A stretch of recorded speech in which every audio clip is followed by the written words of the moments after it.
চাচা কত? 1,12,000। মাশাল্লাহ মাশাল্লাহ, 1,12,000 টাকা কোরবানির জন্য গরু কিন্তু প্রচুর পরিমাণে বিক্রি হচ্ছে দর্শক, বুঝতেই পারছেন। মামা কত টাকা নিছে এটা সিংহলা? কত নিছে?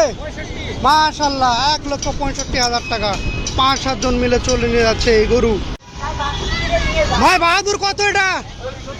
1,70,000। কত? 1,70,000। মাশাল্লাহ সবাই কিন্তু অনেক খুশি। গাড়ির ফাঁকে ফাঁকে গরু বের করছে। 99 নাই বলতে চাচা আমাদেরকে বলে দিল এই গরুর দাম। মাশাল্লাহ 99,000 টাকা। চাচা খুবই ভালো হয়েছে। তার আগে ছোট্ট একটা গরু 1,10,000 টাকাতে নিয়ে গেছে না। মাশাল্লাহ সেই হয়েছে সেই। ভাই কত পাগলা? 1,00,000 টাকা দর্শক দেখতে পাচ্ছেন। পাশের পাশে লাভলি একটা গরু। ভাই কত এটা? 1,45,000। 1,45,000 টাকা দর্শক। গরু কিন্তু গুটি গুটি পায়ে গাবতলি হাট থেকে বের হয়ে চলে যাচ্ছে দর্শক, বুঝতেই পারছেন।